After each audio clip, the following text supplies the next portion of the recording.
This presentation is being recorded and you are currently in listen-only mode. Now, without any further delay, I would like to turn today's meeting over to our presenter, Ian Holdsworth. Ian, you now have the floor. Hi everyone, my name is Ian Holdsworth. I'm a consultant with Testhouse. Essentially, Testhouse is a software testing consultancy. We specialize in only doing software testing, so we don't do programming, we don't do project management, we just do software testing. We have offices bi-coastally in the United States, in London, in Dubai, and in Kerala in India.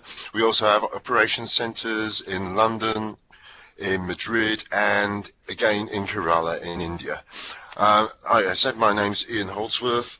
I've been using Visual Studio for a number of years now, and I'm also currently running the content index for web performance testing for MSDN at the moment. So just to quickly go over the agenda, well, to start off with, we're going to have a little introduction and overview of what we're actually going to be viewing. Then we're going to look at web performance tests, and we're going to look at things like think times, validation rules, dynamic parameters. We're also going to look at doing recordings. We'll have demos on all of these, by the way. We'll be running and editing tests. We'll be doing validation rules, and also we'll be running a simulation. And then there'll be a Q&A session. So just basically for the overview, what we're going to start off by looking at is understanding HTTP traffic, how web recording actually works, and interpreting client requests in such a way that you can actually look at them and go, right, I know that one's failing because I haven't got this bit out of that one. It's very much marrying the two up together. We're going to look at recording and editing web tests. We're going to look at how the recording tool actually works, and obviously we'll be looking at the editing interface.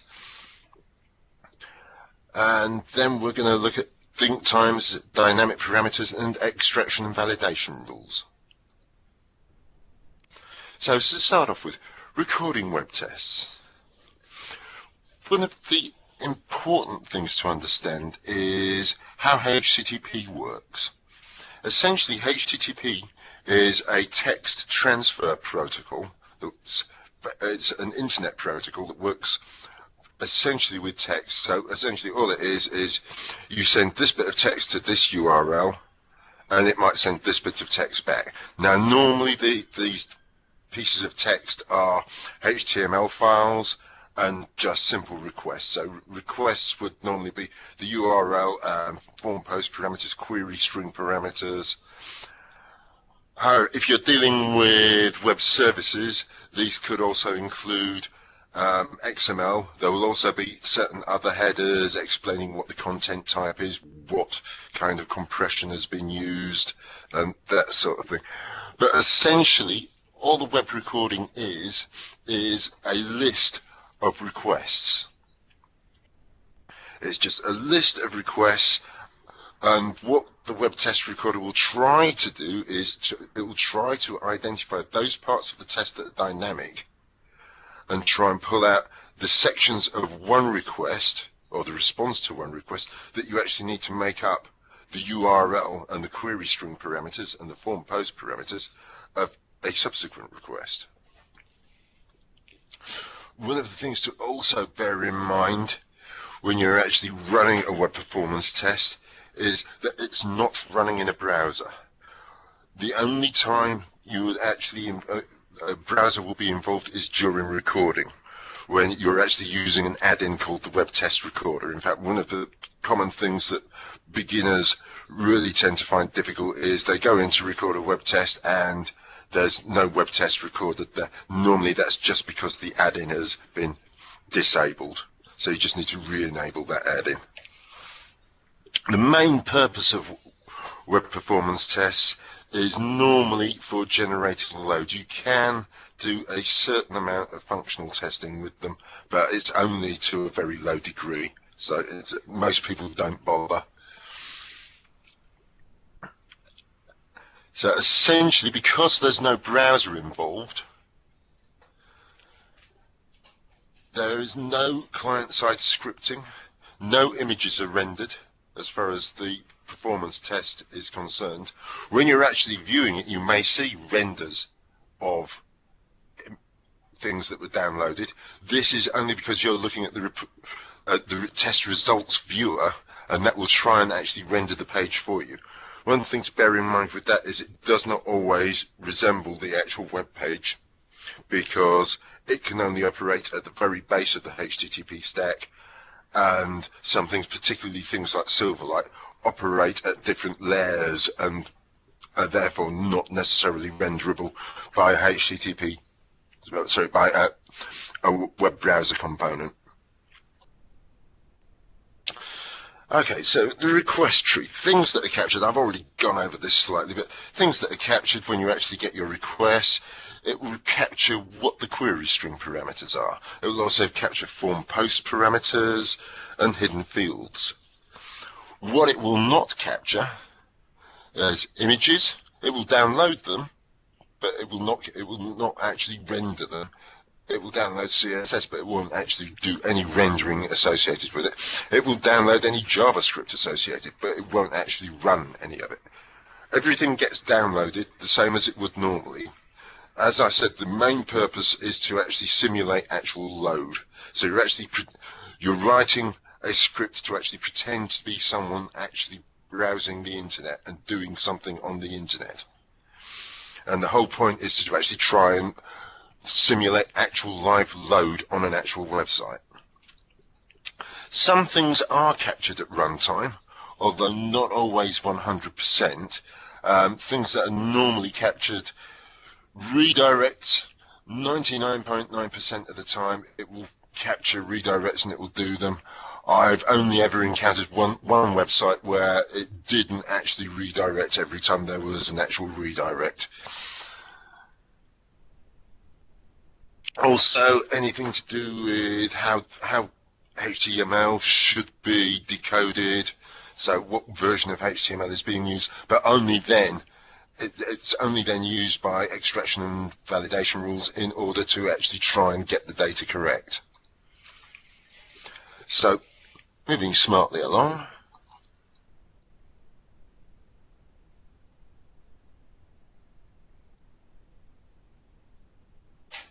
Okay, so first of all, what I'm going to do is I'm going to go File, New, Project, and select Web Performance and Load Test Project. I'm going to call it Training. Hope that there isn't one already there with that name. Find out in a second. Oh, there we go. What it's done is it's created me a training project, and in that training project it's created a blank web performance test. So what I'm going to do, I'm going to record. Sorry, actually let me just come back from that. What I'm going to do is I'm going to add a recording. So basically in Visual Studio 2010, when you created one, it took you straight into creating a web performance test and straight into the recorder. What it does in 2012 is it just creates a blank web performance test, and you need to go in and add a recording. We'll be covering add recording in more detail a little bit later on. Okay, I'll just pause this and I can take you through. So we've got record, we've got a pause button, we've got stop, we've got an add comment button, and we've got a clear all requests button. And this essentially just runs in Internet Explorer as an add-in. So what you may actually get is you may get issues.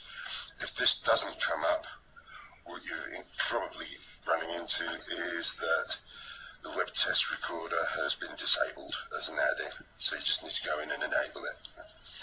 Okay, if I go and I click on record and I add a comment, you'll notice that it's automatically paused the recording.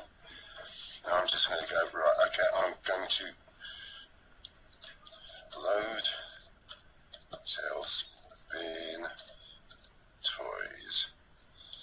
using the Tailspin Toys database. I'm just going to click there and that should load it, and we should get the request coming in over here. So you can see the request that's been done. I'm then going to pause it again. Sorry. I'm going to add another comment. And I go click on model airplanes.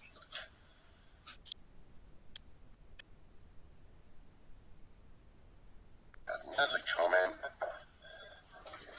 Click on fourth coffee liar.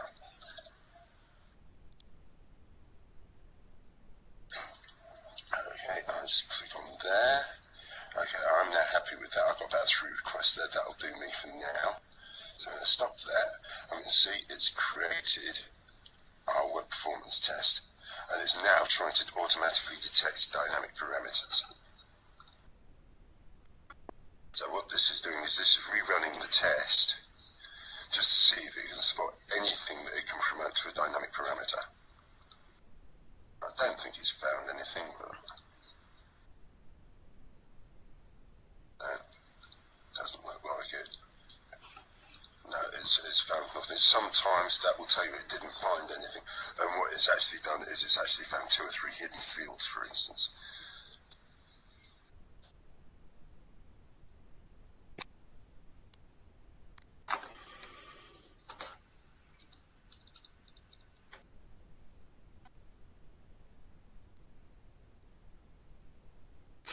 Okay, so moving on, just waiting for it to load. Okay, so now moving on slightly, we're going to look at actually running a web performance test. So what we're going to actually look at is we're going to look at the web test results viewer. So basically we're going to see everything that actually happens when you're actually running a web performance test. So if I actually just go straight in and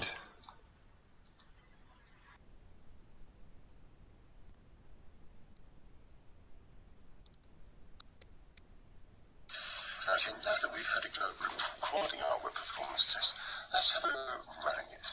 So I'll simply right click anywhere on the performance test and select run. I can also here, let's just run it from here, from the toolbar. And also debug it from the toolbar, which we'll go into a little bit more in detail later. We can run it with a pause before starting, and we can debug it. That's just so that if we wish to, we can single step through it. I'm simply going to run it in this instance. It appears to have all completed without any problems, and if we actually have a look, we can see that information we're getting back whether the test passed or failed to start off with. We're getting this HTTP status back. We're getting the total amount of time, the request took to be sent off, the amount of bytes in the request. So if we were doing web service, then we might have additional information here regarding actually how much XML we sent in bytes, and we've got a total number of bytes in the response. That's the top panel, which basically just gives us for each request summarized information. Coming back down to the bottom panel, first tab we have is the web browser. Now you'll notice that the web browser actually appears to be not quite the same as how the website looked when we were actually viewing it in the actual web browser. This is because this web browser can only look at it from the bottom of the HTTP stack. It can't do that real life browser can do and insert itself at any part of the HTTP stack. So for instance, some things will not render properly. In this instance, this site has rendered quite differently. You'll get some particularly things like Silverlight, which just won't render at all. But essentially, you can get the basic information about whether you're on the right page and what page it should be. Also, what you can do is you can have a look at the requests, so you can see what the headers were. what cookie information was being passed backwards and forwards, query string parameters, any form post parameters. You can also see the response, so you can see again what headers, in this instance in a much more raw manner, and also you can see what the HTML was, and if you want to, you can view the HTML in a HTML editor, so that it looks a little bit more meaningful. And for those of you who are actually used to actually editing HTML, this would be preference, I would have thought, most of the time. We've also got what we call the context. Context is a group of string pairs which we use as variables. So essentially what we've got agent ID and its value is 1. We've got the agent name and its value is VSALM, so it's just calling itself after the machine it's on because we're just using the local one. We're using 100% weighting on it. And you can see there's lots and lots of these. I'm not going to go into too much detail. But what we'd find is as we found dynamic parameters, those dynamic parameters would come up down here as and when we actually came across them.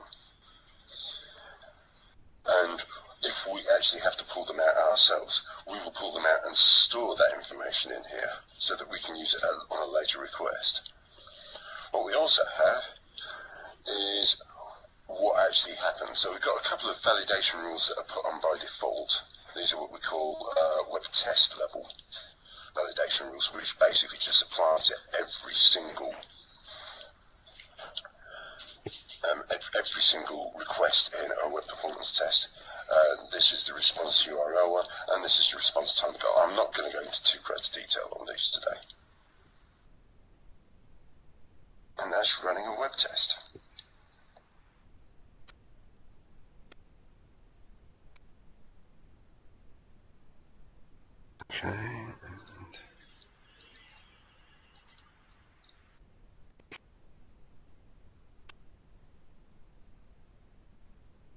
Okay, so that's running a web test. So let's have a couple of review questions. What things are captured during a web test, and what things are not captured? Well, things that are captured are the actual requests themselves, query strings, form post parameters. Certain things are kind of captured but not actually rendered, so they're downloaded but not actually rendered. And these are things like CSS, JavaScript, images, so they're not rendered, or if in the case of JavaScript they're not executed because we're not actually running in a browser. Why would you use comments during the recording? Well, essentially because it makes it much easier to read. If you don't put comments in, it can be absolutely horrendous trying to actually identify where one section of your web performance test starts and another one finishes. And it can be very, very difficult to find your way around because all you're actually looking at is something that's actually just an amorphous URL string. Quite often they can be almost for an entire web performance test, quite often the URLs as presented, unless you actually get into the query string parameters and the form post parameters, the URLs, with some websites, can be the same URL every single time. So you really need the comments in there to make it easier to read. What things are collected and specified at the end of recording? At the end of the recording, what it tries to do is it tries to identify dynamic parameters. So it will try and identify if you've got a field that's being used as a query string parameter in this particular request, it will look at earlier requests and see if it can find that value, and if it can it pull it out?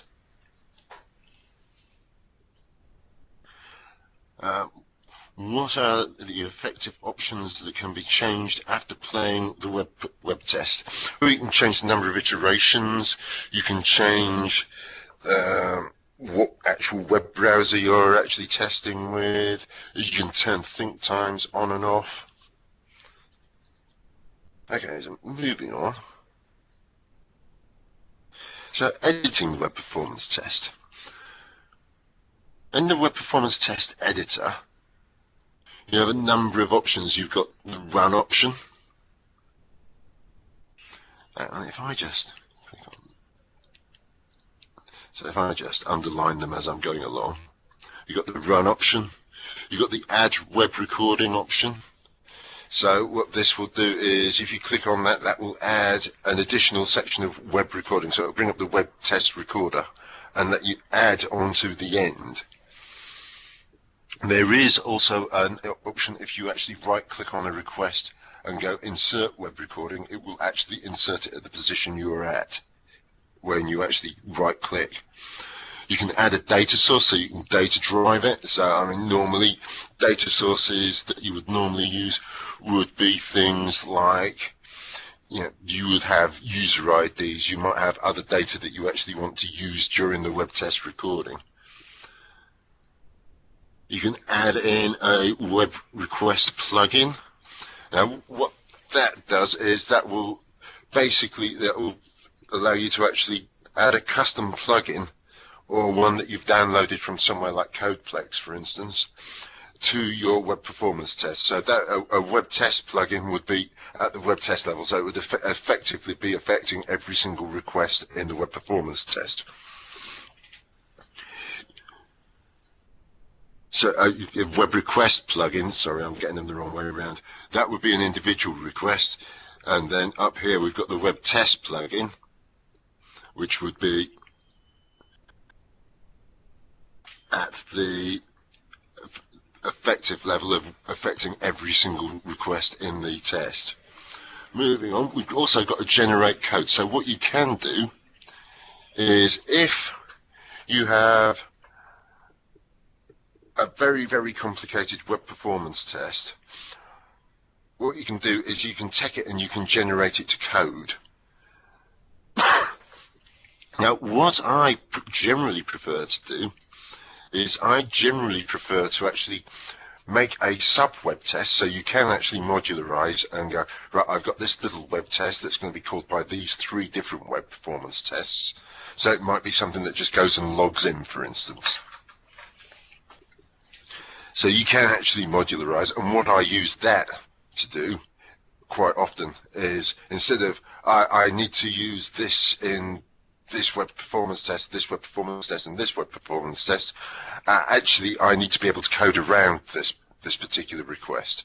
So what I will do is I will export it to a sub-web performance test, which is then called from the main web performance test, and then I will turn that sub-web performance test into a coded one so that I can actually get in at the source code level, but maintain the rest of my web performance test at the actual web, as an actual web test that can be edited using the editor.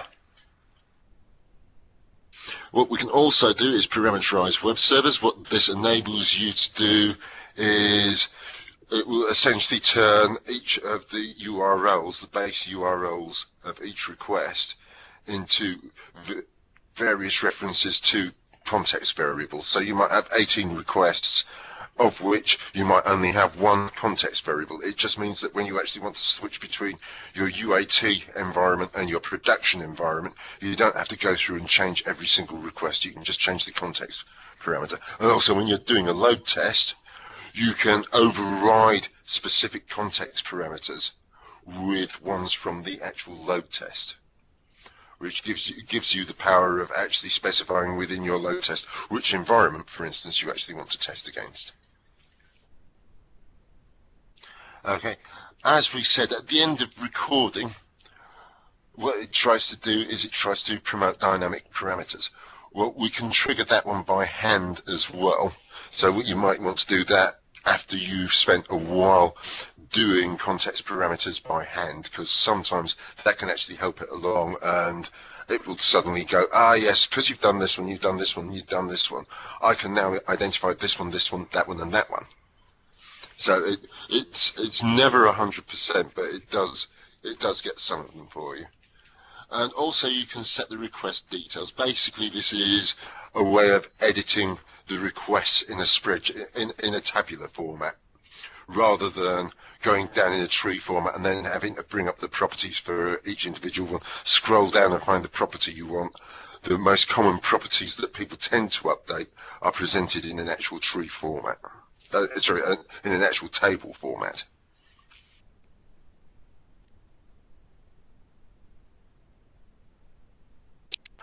Okay, so let's have a look at editing a web performance test.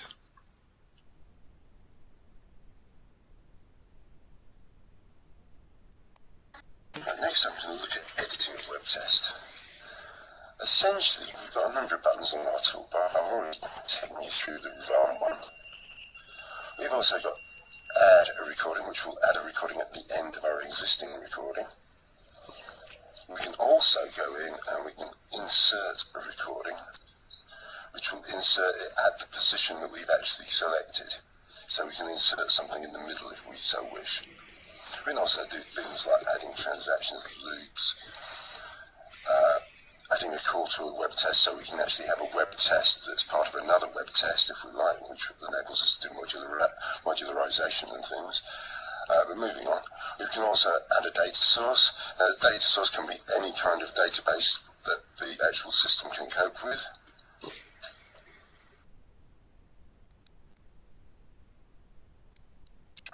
Also, we can set credentials. Credentials would be user IDs and passwords where a website requires either Windows or Kerberos authentication. These can be bound to data sources as well, so we can actually have those varying depending on which actual iteration of the test is actually running. We can add a web test plugin. I'm not going to go into great detail about that today. A web test plugin is essentially overriding the overall running of the actual web test, so it allows you to get in and do additional things. We've also got a web request plugin that you can add, which allows you to actually go in and override aspects of an actual request.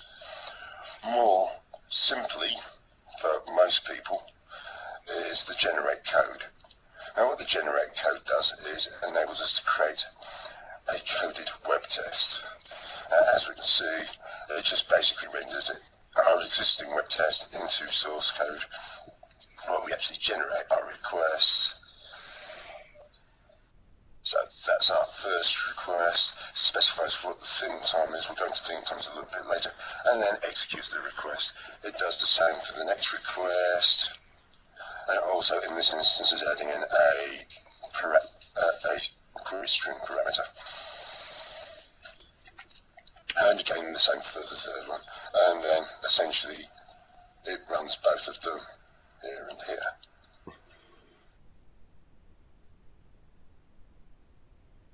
Yes, we'll keep that. Okay, so that's generating a coded UI. What we also have is a facility to actually parameterize our web service. So if we're actually not developing on the system we're actually going to finally do our tests on at a later stage, what we can do is we can create a context parameter for the actual web server that we're actually dealing with. And what this will do is this will actually identify all the different web servers that we're actually dealing with, and it will automatically generate a context parameter for us, which we can then go in and change. So I'm just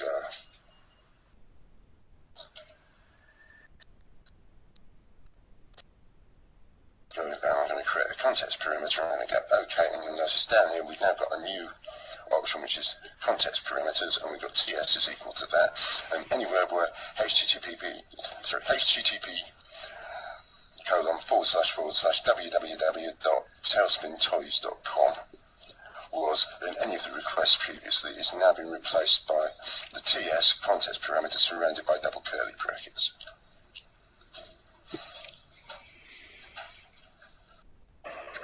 We can also promote dynamic parameters, which we saw when the actual web test was recorded. This essentially is not, well, it's unlikely to find anything at this point.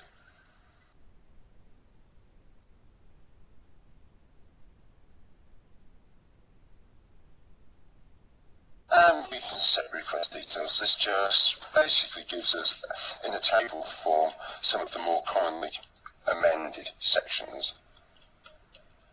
So essentially it allows us to get in, change our requests, our reporting names, which I'll cover in a little while, hopefully, and our think times, as well as our response time goals, which I'm not going to be going into great detail on today.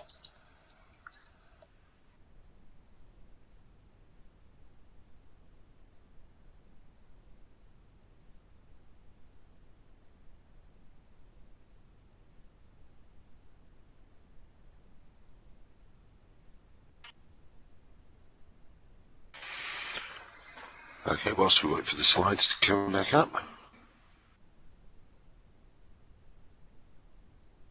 Okay, so moving on, what we're going to look at now is think times and presenting an accurate simulation. The whole reason we use what we call think times is to try and simulate an actual end user working away at a keyboard, at a browser, in order to enable the actual web performance test to simulate it properly.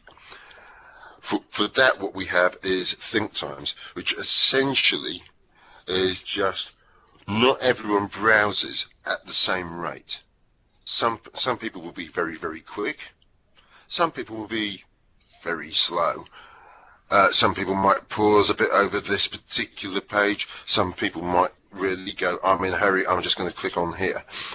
The whole idea is we try and record the ones that we actually did when we were making our recording.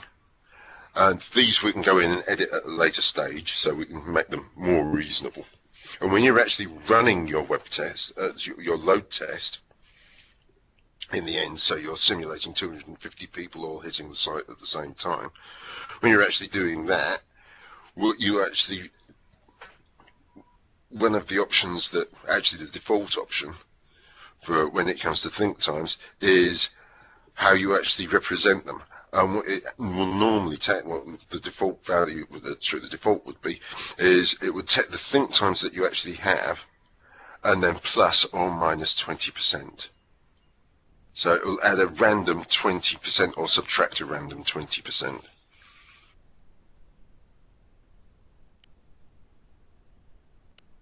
Editing think times, there are a number of places you can go. We can edit them in the properties. So there we can see think times.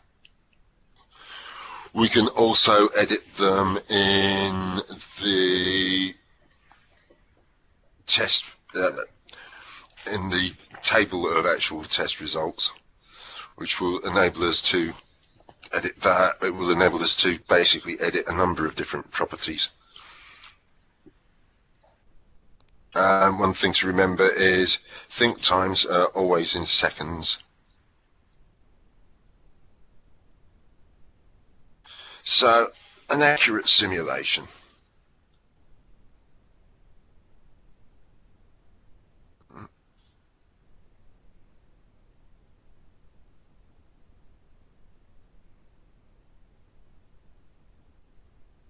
Okay, so if we want to actually have a look at think times, I select request and go properties, and see think time for this particular request is currently set to 0. I'm going to override that and set that to 7, just to be on the safe side. But that's how many seconds it's going to pretend to think about it. If we actually have a look at some of the others, we should see that it's actually recorded what the think times are. So that one, yes, that one's 7. If I go on to the top one,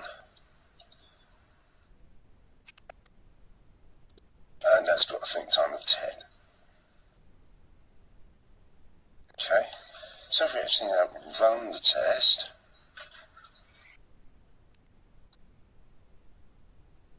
we can see that basically it's just dropped through. That's because I haven't currently got the think times set. I haven't currently got it set to actually monitor the think times. We can see now that the whole test passed. If I actually go into edit run settings, it will allow me to actually edit the run settings for this particular session.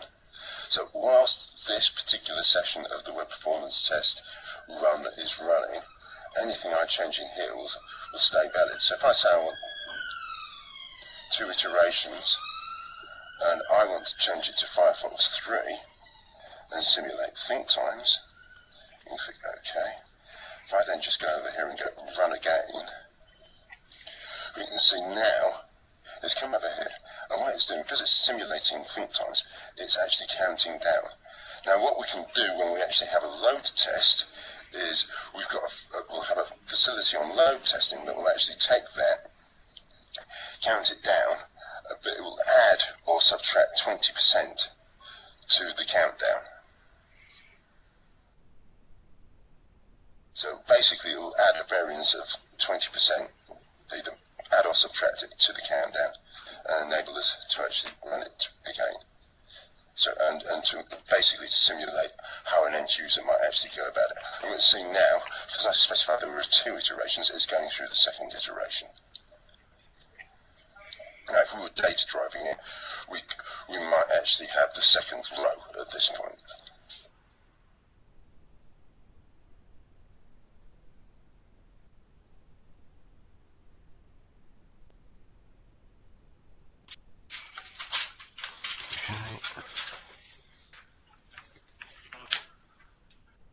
Okay, so that's think times. So now moving on, let's take a look at dynamic parameters. I know I've kind of touched on these so far, but let's have a look at what they actually are. Essentially, when we talk about dynamic parameters, what we're actually talking about is things like session variables and other variables that are actually generated by the web server.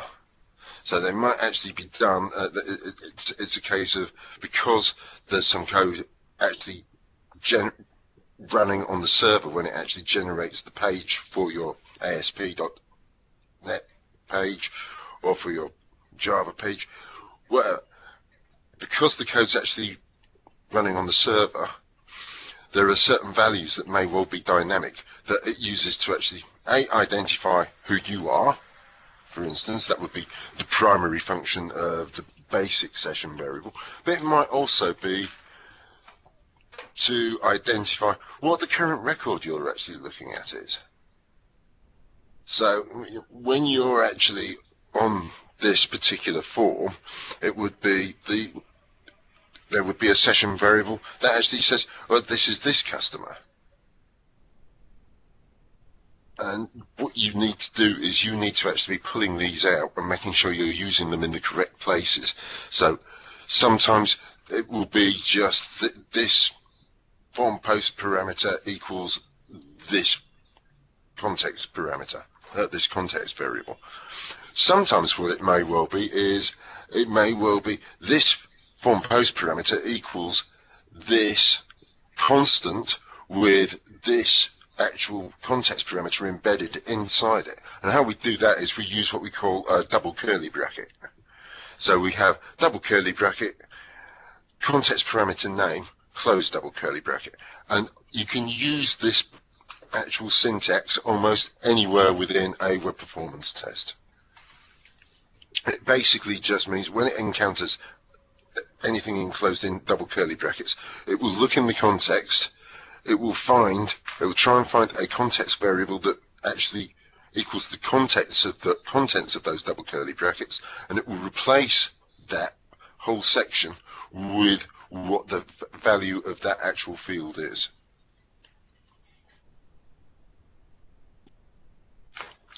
Now, some of these ones it will detect automatically. I mean, it's normally pretty good at detecting hidden fields. It's also normally very good at things like form fields, and it will detect some parameters as some other query string parameters, but it's not going to detect them all. So you're going to need to actually get in there and actually identify these parameters and actually put them up into the actual request so that your request will actually run correctly. Because if you actually go through and you start running a request with your actual, if you leave the default session variable value as the constant that it actually recorded at, and then you rerun it the next day, the web server is just going to go, I'm sorry, that session timed out ages ago. It may well run for half an hour, when you're actually doing your actual recording and when you're actually tinkering with your web performance test. But when you actually come to run it the next day, what you'll find is that session variable will no longer be valid. So you need to actually identify them, pull them out. They'll normally be somewhere in the HTML. They may well be in links that you can identify. Essentially, it's just try and actually make the web performance test actually work, because the server at the other end is going to need this to know what it's got to actually feed you for your when you actually give it this request. If you haven't actually parameterized all your dynamic variables, when you actually go to actually do it, the server may well throw an issue. It may say, right, okay, I'm going to redirect you to an error page. What it may do is it may throw up the correct form, but with the improper data, because you've actually specified that it's this customer because you've left the default value in there, and actually you're deliberately trying to actually go for different customers in your web performance test to try and actually make it as realistic as possible. It's one of the things we try to do in order to make sure that we don't overuse the cache on SQL, also overusing the cache on other resources that may well be held on the server. So if it just does the same thing over and over, of course it's going to be really, really quick, because we're not actually moving about and using different areas of the system. So the dynamic parameters that are actually detected, a number of them, such as hidden fields and form fields, specifically things like ASP.NET's view state, are pretty much done automatically. Cookies, in the unlikely event that you actually need to worry about the value of cookies in your web performance test, this will normally be because the person who's actually written the web site that you're actually testing hasn't actually done a particularly good job and is calling a cookie value as a query string, which you should really never do. Query string parameters or form post parameters, well, query string parameters, it will detect some automatically. Form post parameters, if there's any values, it will usually detect those, and it will again detect those once the test is actually completed. One thing to bear in mind with hidden fields is hidden fields will always be done at runtime. So if the hidden fields actually change, then they will change for your web performance test. So if you're actually referring to hidden fields that are no longer there, which would quite often be the result of somebody's actually changed the site you're actually testing, or you haven't parameterized a previous request properly, so now you're actually getting things through that don't actually have the correct data on them, and so therefore don't necessarily have the correct hidden fields. Hidden fields is basically all done at runtime. It's not, none of it is actually stored in the actual web performance test. So it's a very good indication of if an earlier web request hasn't actually been done correctly. So moving on, dynamic parameters.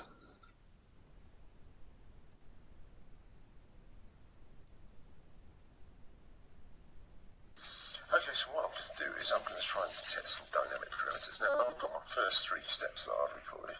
So what I'm going to do is I'm going to add a recording. So what this does, automatically it brings us into the web recorder, so the web test recorder. And what I'm going to do is I've paused it, and I'm just going to duplicate the 3 steps that I've already recorded. So I'm going to click on Tailspin Toys, I'm going to click on Model Aeroplanes, and I'm going to click on Fourth Coffee Flyer. I'm then going to go click on record. I'm going to add a comment. So add to cart. I'm going to click on add to cart. There's another comment. Check out. I click on check out. as we can see, it's already populated my file from a previous run. So, not necessarily the most accurate data you'll ever see. There we go. So I'm just adding another comment to review order.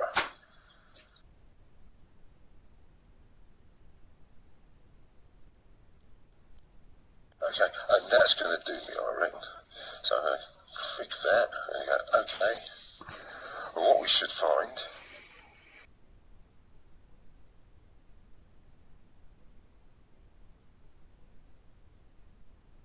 is that it's detected all of these dynamic parameters.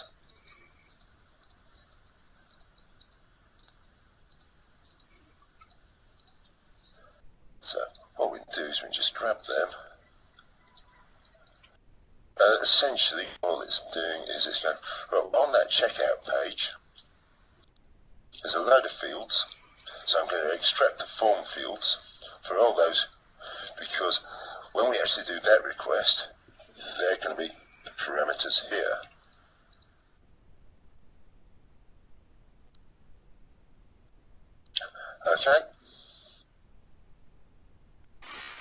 Okay, so that's dynamic parameters.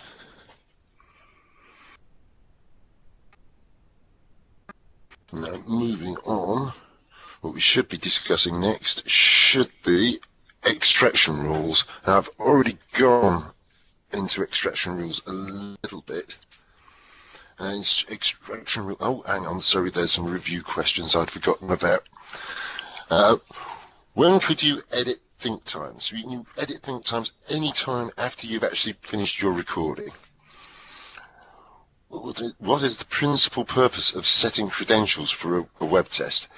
If you have a web performance test, if you're using an actual application that requires you to log in with any proper authentication, I'm not talking about, oh, it's got a login page. What I'm talking about is you have to give it your Windows credentials, you have to give it your Windows, maybe perhaps your LDAP domain credentials or your Kerberos credentials. You can use those with the set credentials option. Why do we set think times? We set think times in order to represent an accurate representation of what somebody might actually be doing. So we're trying to actually give it an equal feel and make it feel like this is actually somebody using it. Okay, getting back to extraction rules. One of the reasons we use extraction rules is essentially to try and ensure that the test actually runs correctly. I've already gone into dynamic parameters to a certain extent. The main reason you will be using extraction rules is to actually try and identify which dynamic parameters you're actually going to be using. Sorry, which dynamic parameters you actually have.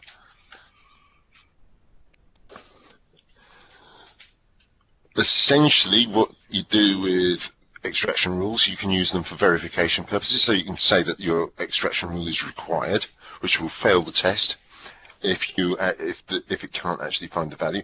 It stores it in a context parameter, and you can search for a number of items. You can search for form fields, you can search for just plain text. Actually, if I just plain text, you can get attributes, you can also get inner text from HTML, you can get the headers from your requests, you can use regular expressions, you can also use regular expressions on your text, and obviously you can get your hidden fields. Also, these are customizable, so you can actually create your own extraction rules if you so wish. Number of different things you can actually try and get. You've got selected option, which enables you to actually pull up a drop list or a combo box and go, right, I want the first option, I want the last option, I want the third option. Like I said, you can do tag in a text, you can extract attribute values, you can extract form field values again, HTTP headers, but only from the response. You can use regular expressions. Again, you can use regular expressions when you're actually extracting text. You don't have to, but you can. and it will do hidden fields pretty much automatically. Sorry, I'm rushing a little bit now because I think we're starting to run out of time. So,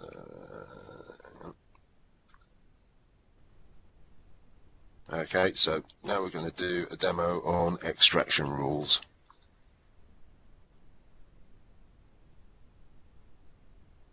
Okay, so essentially there are a couple of ways of doing extraction rules.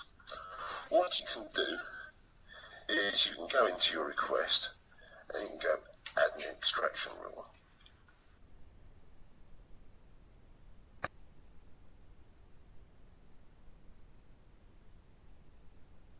Okay, so here we can see the different options we've got. So select an option. So this is if we've got a combo box or a drop box.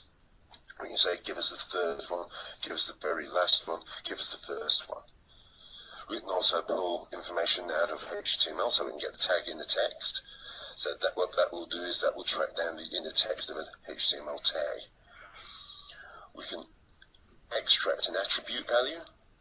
So we can pull an attribute out of HTML. We can extract form fields, although normally these are done automatically. However, sometimes you will have to do them by hand. We can extract the HTTP header fields from the response. We can also do regular expressions, and we can extract text, which is what I will be demonstrating via an alternative method in a moment. So as you can see, we can just specify starts with, ends with. We can make it case sensitive or insensitive. Again, we can also use regular expressions. Some of the common things you will find on most extraction rules are we can specify an index. So we can specify to actually pull out the first instance that it finds that matches the criteria that we've specified, or you can specify the third. Or what we can also do is we can specify that we're just going to do it randomly. And also, if we know that we're dealing with HTML, we can specify that we actually want to do HTML decoding. So what that will do is that will essentially, if where things have been encoded up because there's special characters there, that should decode it back down again for you. Okay, I'm not actually going to demonstrate doing them by hand because there's a nice little automatic doing it. So I run the web performance test, and hopefully it shouldn't take too long to actually kickstart it this time.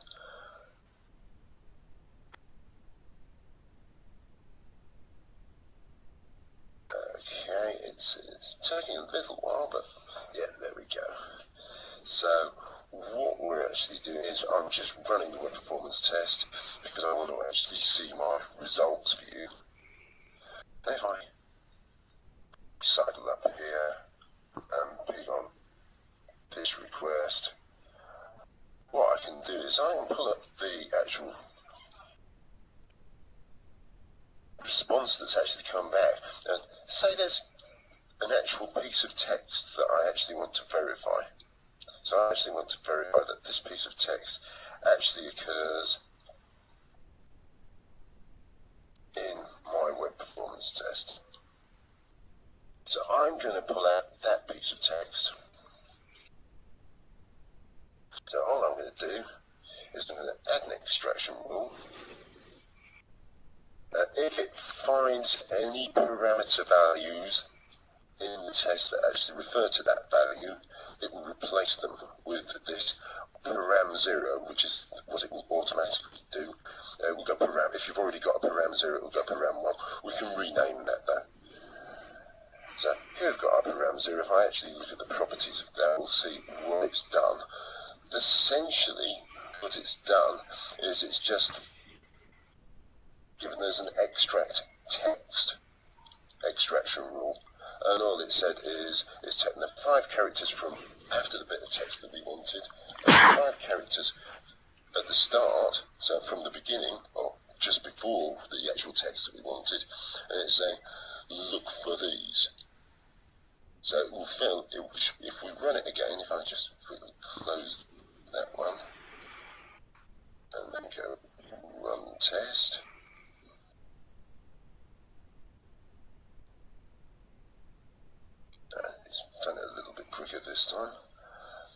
should actually find is if I actually go in the context and go down, we should have extracted this param 0 value, and it now equals home dash tailspin toys. Now what you'd use this for is you would use it for pulling out information that you normally would need for a subsequent request. So there's a parameter that you actually need to pull the value out of. What you can also do is pull out information that you actually want to use for validation purposes at a later stage. And you can pull things out and report on them if necessary, although that's a bit harder. So if I close that and go back up here, so what we can do is we can change that. So I'm going to say title, and I'm going to say that I don't want the first instance, I want the second instance. Bear in mind it is 0 based. So if I now run this test again,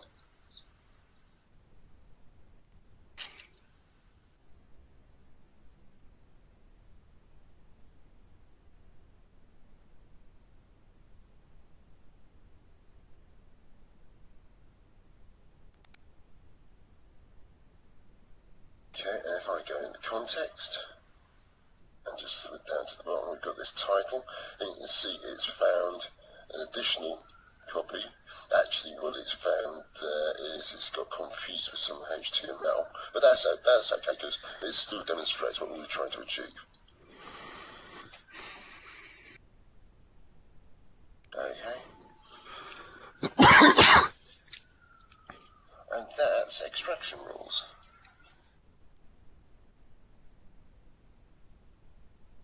Okay, so now we're going to move on and we're going to look at validation rules.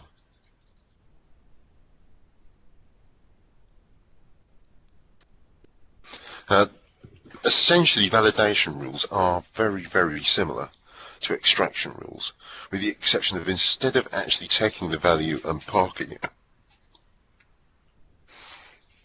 what we actually do with validation rules is in the actual rule itself we have a value that we're actually going to compare it against normally, or we may be looking to see if a particular piece of text exists in a response. Again, the very similar options. We've got form fields, we've got text, we've got attributes, we've got headers, so you can get the HTTP response headers. We can use regular expressions. And obviously we can work with hidden fields for our validation rules, so we can see basically say if this hidden field equals this, then fail the test, or if this equals this, then pass the test. Again, we've got almost exactly the same options, but there are a couple of additional ones. If I just underline, we've got this response time goal. So what that enables us to do is specify how many seconds an actual request must actually be made in. So it must respond in this amount of time, otherwise the test will fail and that request will fail. We can also put these in at the actual test level. So any validation rule can be put in not only on an individual request, you can do them at the test level, which means that it will then be applied to every test in the actual web performance test. So every request in the web performance test. So response time goal. And we've also got response URL. Now what response URL does is when the test is recorded, it records the URLs that we're being sent back to. So when it's actually doing it, we record the URLs that we're being sent back to. Essentially, it just enables us to actually add another level of validation. You can, of course, turn these off. You can do one of the things you really need to do with this one is you just need to understand that some URLs, the expected URL will need to be parameterized. Okay, I'll move along. Test level validation rules. essentially apply to every single request that is at the top level of every single of every web performance test. It's also, you can also call them kind of universal validation rules. One thing about them, unless they've actually been written in such a way that they can be overridden, they generally can't. So if you put an actual validation rule in, you can't generally override it. Okay, I'm very quickly going to bring up the demo of validation rules, and that should be our last demo of the evening, or say afternoon. Okay, so what I'm now going to demonstrate are validation rules. Now, it's important to remember there's two levels that validation rules operate at. You can apply a validation rule to any particular request individually. So you can go into any request and go, I want to have this validation rule. What you can also do is you can go in at the test level. So if you go right up to the very root element of the tree and go add validation rule, you can add a validation rule to any particular, so to every single base level request in the whole tree. As you can see, we've got pretty similar options to what we had for extraction rules. Except we've also got these additional ones. We've got this response time goal. We've got response to URL, and you might have some bespoke ones here as well. Essentially, response time goal and response to URL are two that are normally added in by default. They add in additional properties on the request, which you can then specify.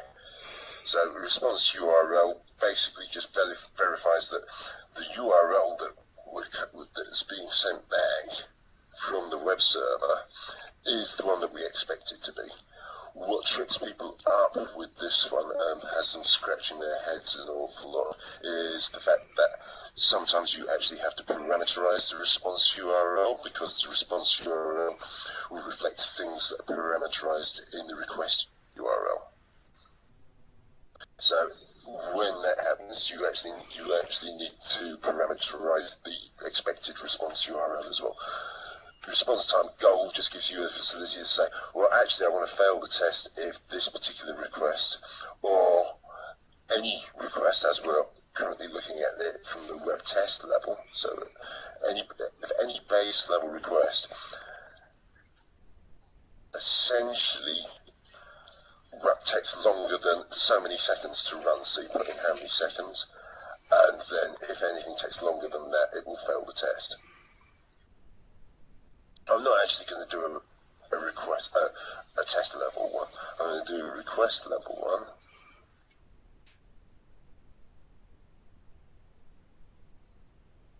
And I'm going to actually, if I just quickly go in here, because I want to cheat, view test result details. So nothing better than actually getting what you actually want to pull out and saying, right, is that bit, rather than you type it in and then it's not quite the same. So, okay, so what I'm going to do is I'm going to add a validation rule. I'm going to go find text. As you saw, I've already copied and pasted it. So what we can also specify is we can obviously ignore text, so ignore case. We can use a regular expression, and we can specify whether the text should or shouldn't be found. Why you do it the other way around is potentially if you've got text in there that you want to fail the test. If invalid result actually occurs within the response, then you actually want to fail this test, for instance. If the word error occurs in the response, you want to fail the test. So things like that. Or you might want to search for 404, for instance, simply because if 404 comes up, that's probably going to be a HTTP result, and that's essentially going to be a dependent request that's actually not coming through. That would be unlikely normally. Okay, what we've also got is we've got this level option. And what this basically means is when you're actually doing a load test, you can specify what level you actually want to run your validation at. So if on your load test you specify high level, it will run all the low level, all the medium, and all the high level tests. If you specify medium on your load test, when it comes to actually running your validation rules, it will run all the medium and all the high level validation rules. If you specify low on your load test, when you actually come to do your validation rules, it will only run the ones that are marked as high level.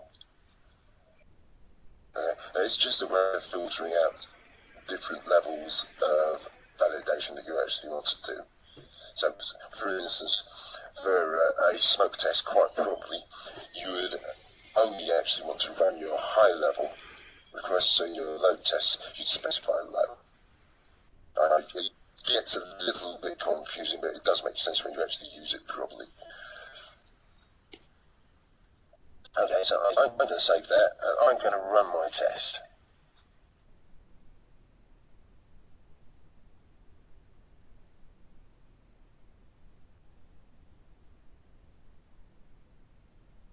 Okay, and as we can see, it all passed.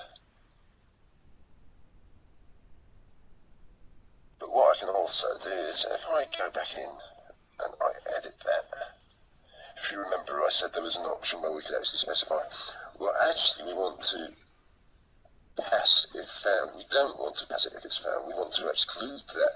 We want to fail the test if that piece of text is found. So just to demonstrate that quickly, I shall run it.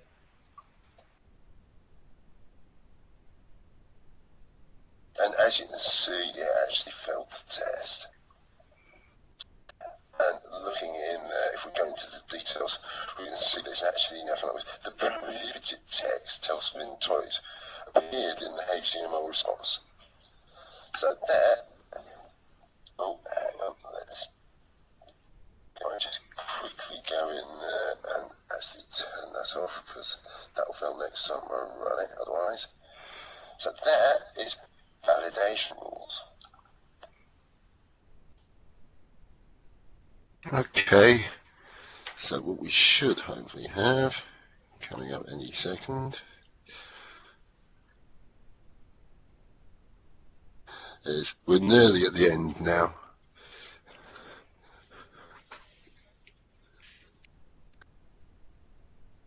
Almost there, and then essentially I'm just quickly going to mention some useful resources. So you've got the VSALM virtual machine that I was actually using to do the demo with. Oh, hang on.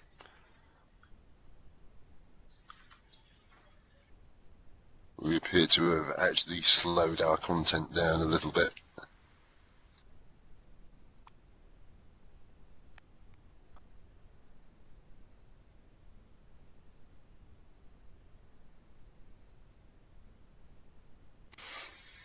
Is this because we've run over?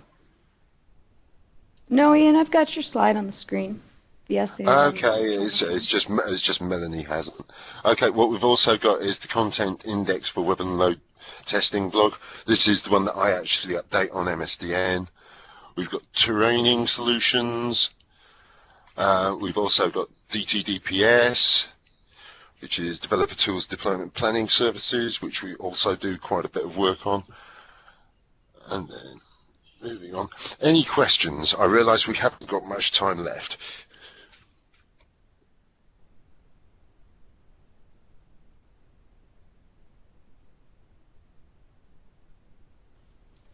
I don't think we have any questions today, Ian. Right. Okay. If I just leave you with our thank you slide. Thank you, Ian. I'm going to go ahead and request control now so that you will soon see 4 quick poll questions in the presentation area. I'll scroll through them for a few minutes after the meeting. That'll give you a chance to answer.